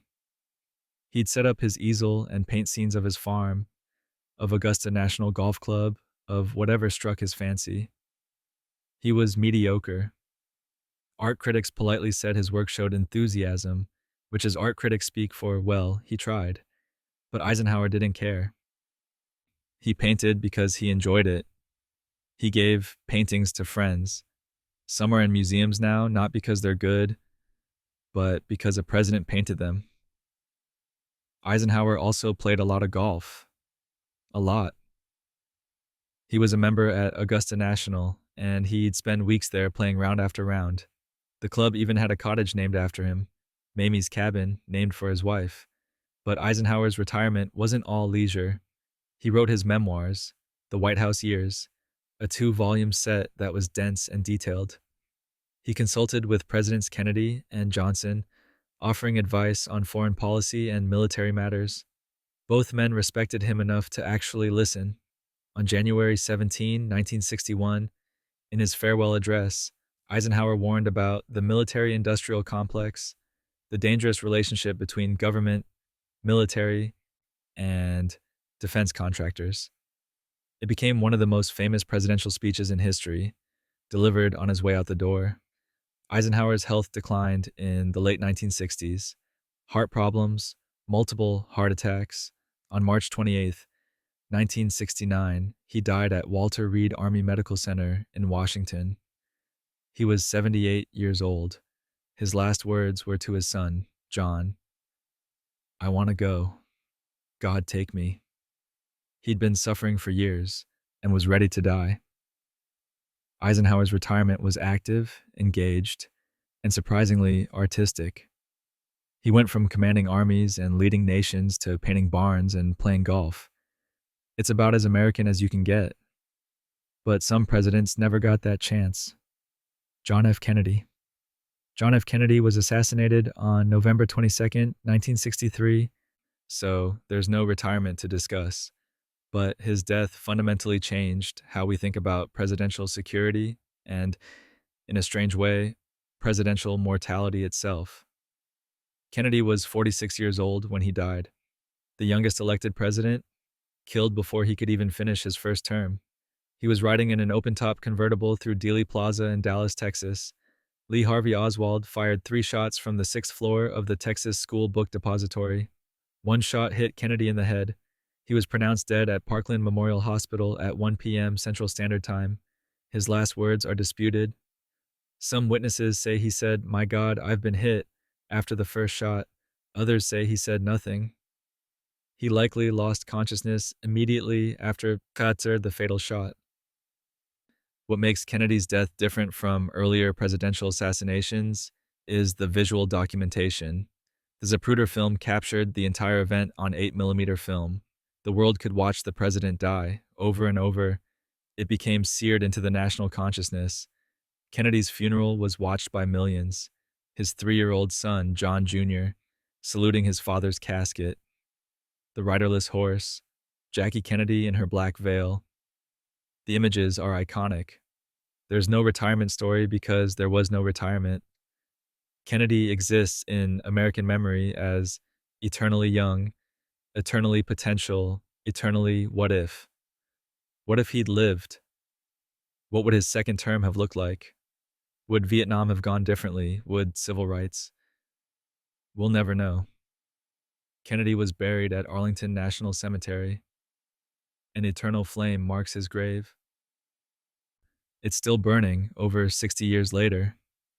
Vice President Lyndon Johnson became president aboard Air Force One, still parked on the tarmac in Dallas, with Jackie Kennedy standing beside him in her blood-stained pink suit.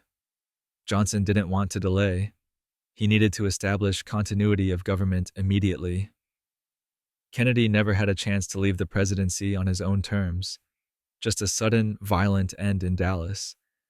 And Johnson, suddenly president, would eventually get the retirement Kennedy never had. Lyndon B. Johnson.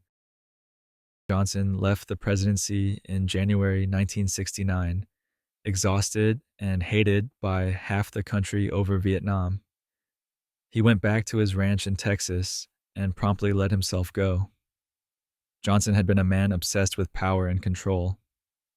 As president, he worked 18-hour days, bullied senators, pushed through massive legislation like the Civil Rights Act and Medicare. He was larger than life. Then he retired and stopped caring about his appearance entirely. He grew his hair long, Really long. Shoulder length, 70s hippie long. The man who'd been president during the Vietnam War started looking like the protesters who'd opposed it. He stopped trimming his hair, stopped caring what anyone thought. He wore jeans and old shirts and walked around his ranch doing whatever he wanted. Johnson spent his retirement chain smoking, 3 packs a day, even though he'd had a heart attack in 1955, and his doctors had begged him to quit. He also drank heavily. He was essentially speedrunning his way to an early death. He worked on his memoirs, The Vantage Point, but he seemed disconnected from it. Like he was writing about someone else's presidency. He granted interviews, watched his presidential library being built, but mostly he just existed on the ranch. On January 22nd, 1973, Johnson suffered a massive heart attack at the ranch. He called the Secret Service for help. They found him dead in his bedroom. He was 64 years old. The cruel irony. He died 2 days before the Paris Peace Accords were signed, officially ending American involvement in Vietnam. The war that had destroyed his presidency ended 48 hours after he did. Johnson's last words were into the phone to the Secret Service. "Send Mike immediately." Mike was the Secret Service agent on duty. Johnson was dead before Mike arrived. His retirement lasted only 4 years. He spent it retreating from public life, growing his hair, and waiting to die. Speaking of long hair and cultural shifts, Richard Nixon resigned the presidency on August 9th, 1974, the only president to resign, and spent the next 20 years trying to rehabilitate his reputation. Spoiler, it sort of worked, but not really. Nixon left Washington in disgrace. Watergate had destroyed him. He faced possible impeachment and criminal prosecution. President Ford had pardoned him a month later, which probably saved Nixon from prison, but also ensured he'd never fully escape his crimes. Nixon went to his estate in San Clemente, California, La Casa Pacifica. He fell into a deep depression. He was physically ill, phlebitis in his leg. He almost died from complications after surgery. Some say he wanted to die, but Nixon was nothing if not resilient. By the late 1970s, he'd started his comeback. He wrote books, 9 of them. RN, The Memoirs of Richard Nixon, was his first, published in 1978. Then books on foreign policy, on leadership, on his relationship with world leaders. He positioned himself as an elder statesman on foreign policy. He traveled the world, meeting with leaders, offering advice. He consulted with Presidents Reagan, Bush, and Clinton. They all met with him privately, seeking his insights on China and Russia. Nixon moved to New York City in 1980, then to New Jersey in 1991. He kept writing, kept giving interviews, kept trying to be relevant. On April 18th, 1994, Nixon suffered a massive stroke at his home in New Jersey. He died 4 days later, on April 22nd, with his daughters at his bedside. He was 81 years old. His last words were reportedly, "I hope I haven't let you down," which could be interpreted multiple ways, to his daughters, to the country, to himself. Nixon's funeral was attended by President Clinton, all living former presidents, and thousands of people. He'd managed a partial redemption, becoming a respected voice on foreign policy, even if his presidency remained stained by Watergate. But the man who pardoned Nixon had his own post-presidency ahead. Gerald Ford. Gerald Ford left the presidency in January 1977, never having been elected to the office, and proceeded to have one of the most financially successful retirements in presidential history. Ford was the accidental president, appointed vice president after Spiro Agnew resigned, then became president when Nixon resigned. He served 2.5 years, lost to Jimmy Carter in 1976, and went home to California. Unlike Truman, Ford had no qualms about cashing in. He joined corporate boards, lots of them. He gave speeches for huge fees, up to $100,000 per speech by the 1980s. He made millions. Ford believed that if corporations wanted to pay for his name and his advice, that was fine. Ford also played golf, constantly. He was infamous for hitting spectators with errant shots. There are compilations of Ford hitting people with golf balls. He became a running joke on comedy shows, portrayed as clumsy and accident-prone, even though he'd been a college football star. But Ford also did meaningful work. He supported the Gerald R. Ford Presidential Library and Museum. He spoke out on political issues, usually advocating for moderate Republican positions. He remained friends with Jimmy Carter, the man who had defeated him.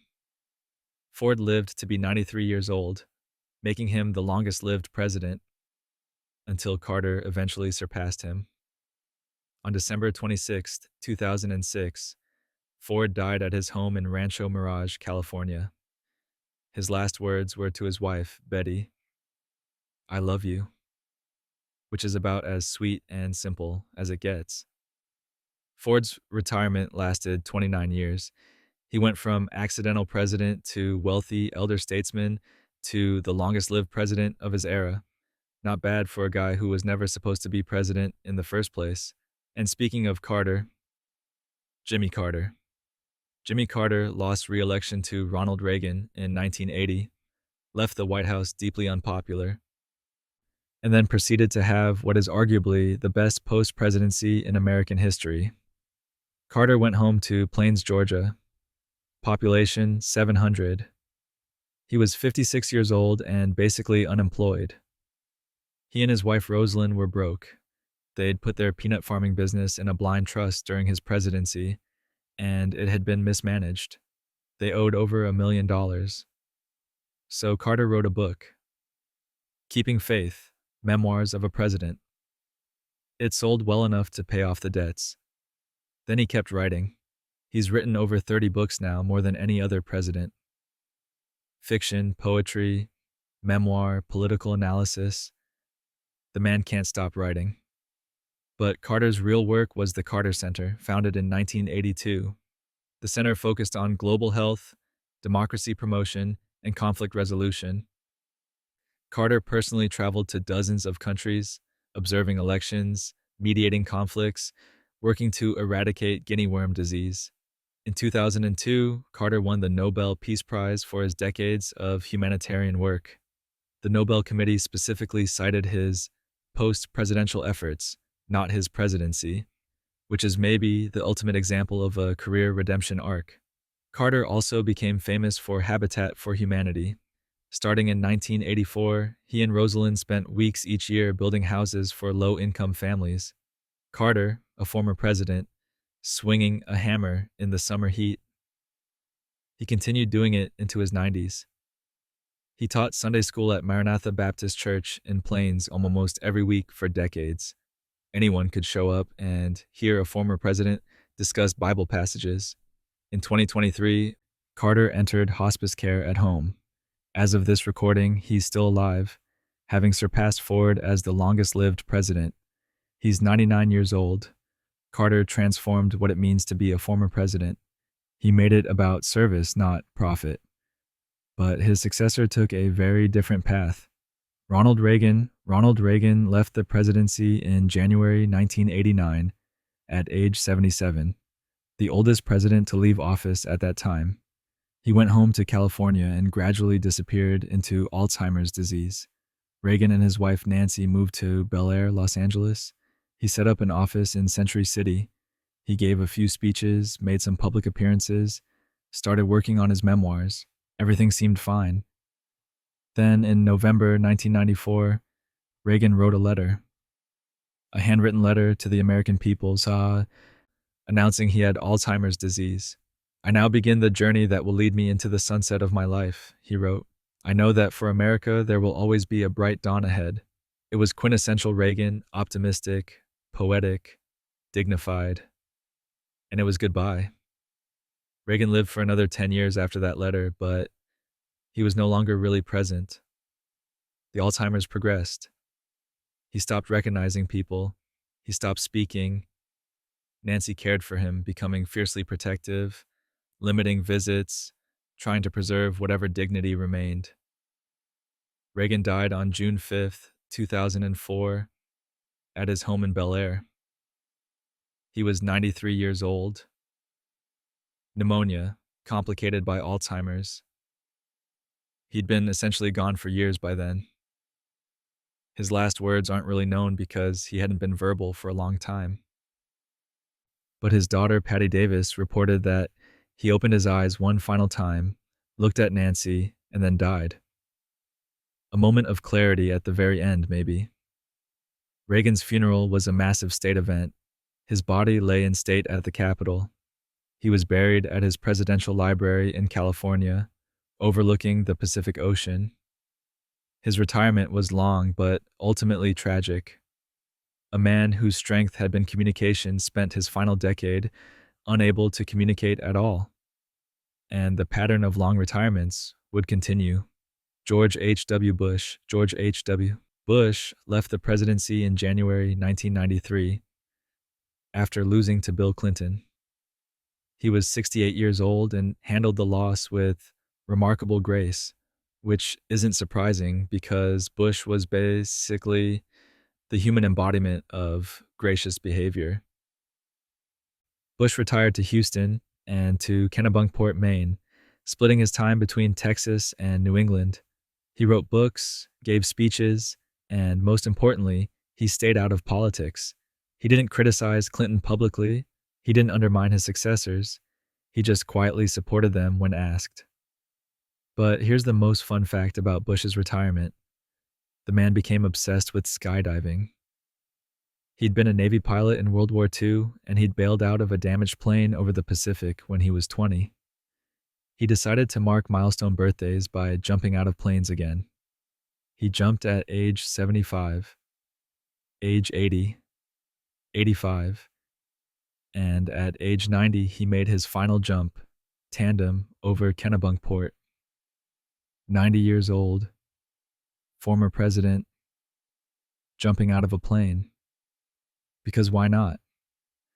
Bush also became close friends with Bill Clinton, the man who'd defeated him.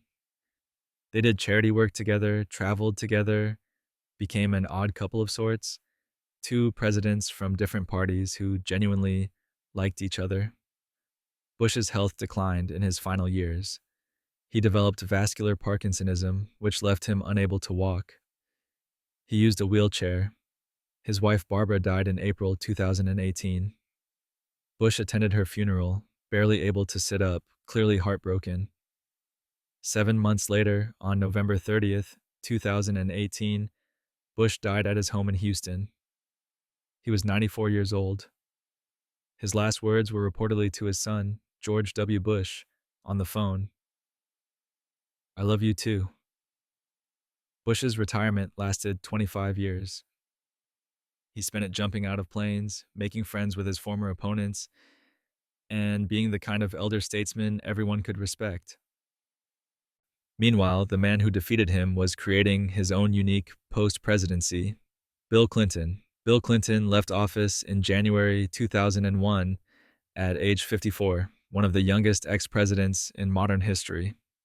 He'd survived impeachment, but his presidency ended under a cloud of scandals. He had a lot of time left and a lot of reputation to rebuild. Clinton did what he did best. He talked. He gave speeches, thousands of them, for enormous fees, often over $200,000 per speech. He made tens of millions of dollars just talking. He also wrote books. My Life, his memoir, sold over 2 million copies. In 2005, Clinton founded the Clinton Foundation, focusing on global health, climate change, and economic development. The foundation did genuinely good work, but also attracted controversy over donor relationships and potential conflicts of interest, especially when Hillary was Secretary of State and then ran for president. Clinton also underwent heart surgery in 2004, quadruple bypass. It forced him to change his lifestyle. He became a vegan, lost weight, started exercising. He's written about his dietary changes, becoming an unlikely advocate for plant-based eating. But Clinton never really left the spotlight. When Hillary ran for Senate, he campaigned for her. When she ran for president in 2008 and 2016, he campaigned for her. He spoke at Democratic conventions. He advised presidents.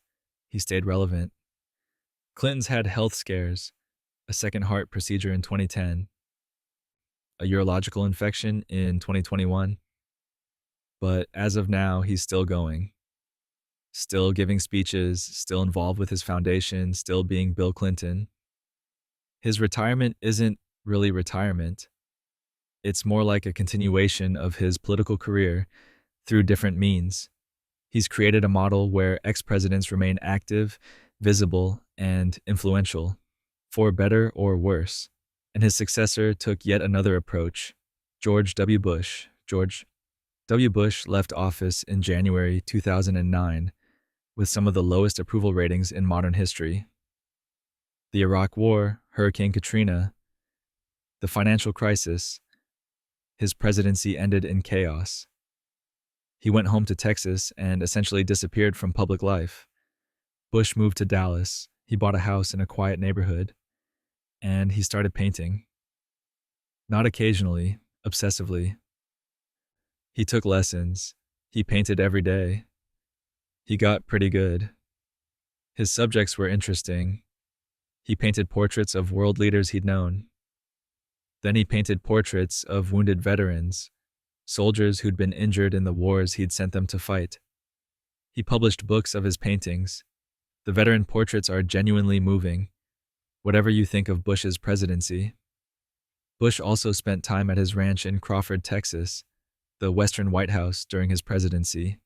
He cleared brush, rode his mountain bike, lived quietly. He stayed out of politics almost entirely. He didn't criticize Obama.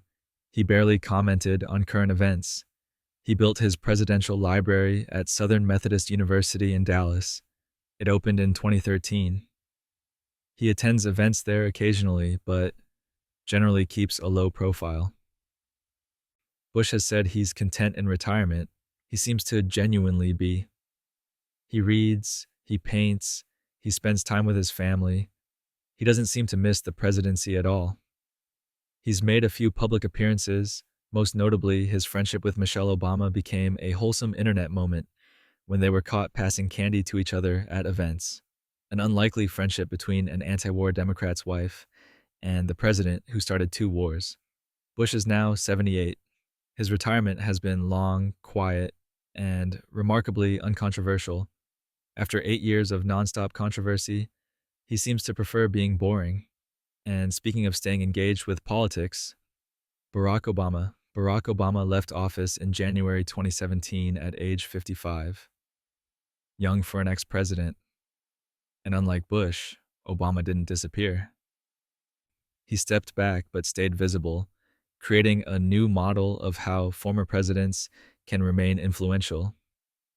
Obama and his family initially stayed in Washington so his younger daughter could finish high school. They bought a house in the Kalorama neighborhood. It felt unusual. Most ex-presidents leave Washington immediately. Obama stayed. He wrote a memoir, A Promised Land, an 800-plus page tome that was part autobiography, part policy explanation. It was a massive bestseller. Volume 2 is reportedly still in the works because apparently Obama needs more than 800 pages to tell his story. Obama and Michelle signed a deal with Netflix to produce documentaries and films through their production company, Higher Ground.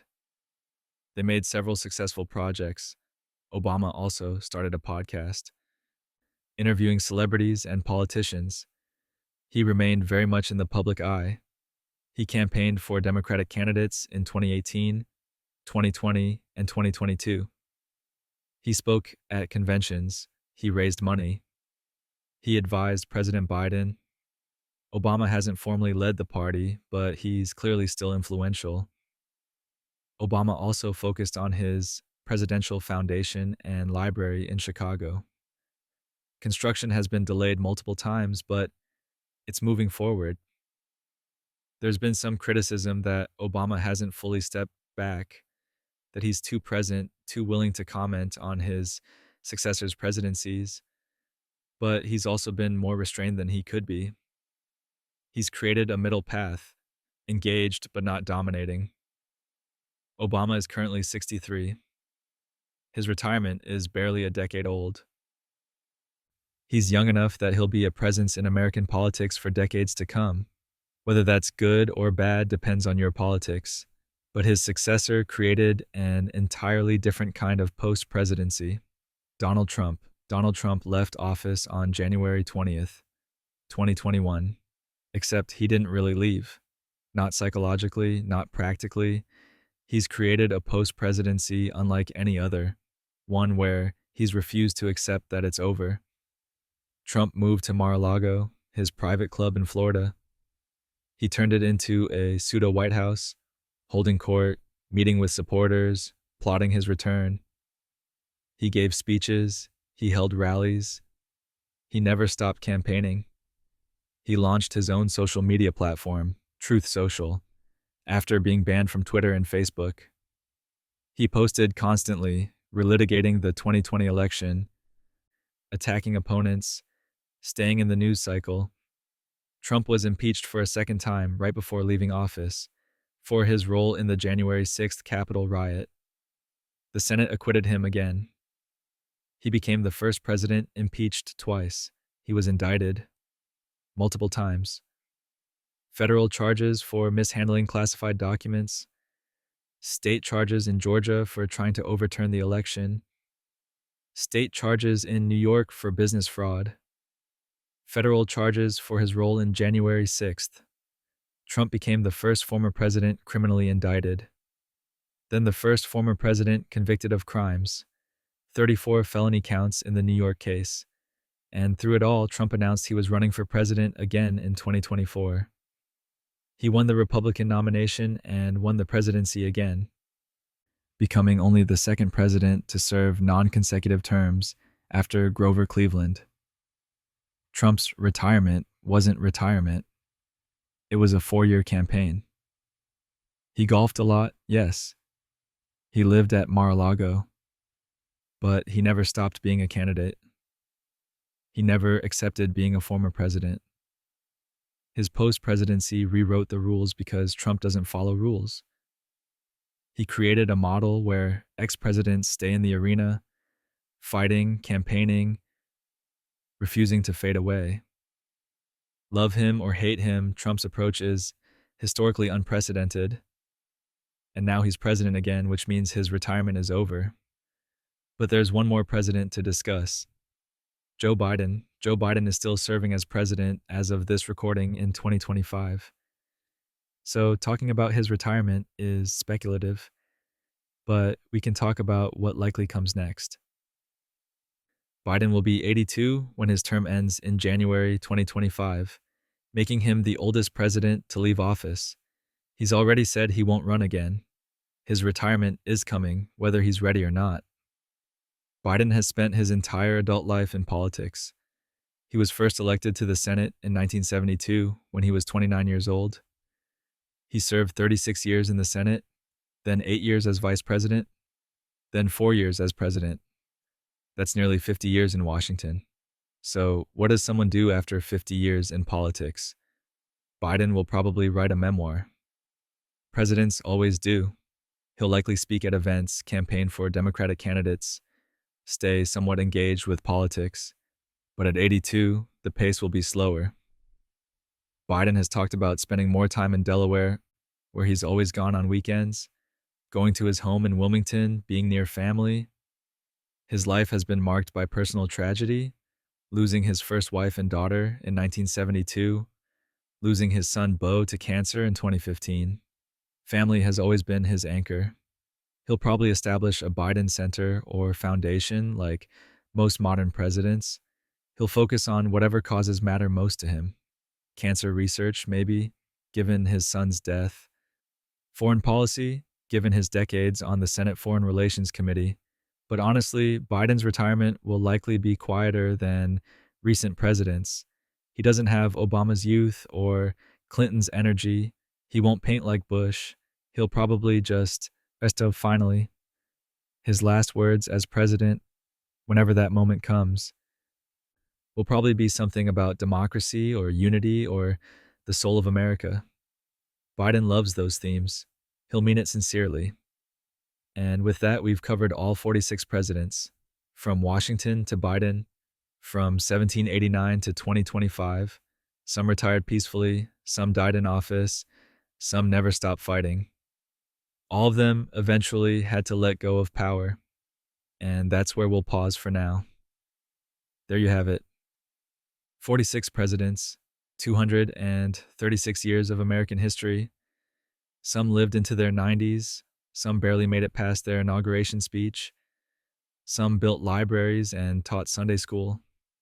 Others just painted a lot. From Washington dying because he refused to wear a coat in a snowstorm, to Trump refusing to accept that retirement was even a thing, every single one of them eventually had to face the same truth. The presidency ends, whether you want it to or not. Some handled it with grace, some handled it with long hair and chain smoking, and some handled it by writing books nobody bought, defending decisions nobody cared about anymore. But here's the thing, they were all just people. People who happened to have the hardest job in the world for a little while, and then they had to figure out who they were when that job was over. Some figured it out, some didn't, and some died before they got the chance. So tonight, as you drift off to sleep, just remember, if a president can survive leading a nation through civil war, economic depression, and constitutional crises, you can probably survive whatever awkward thing you did at work today. Sleep well, and be grateful you'll never have to write a memoir defending your life choices to future historians. Good night.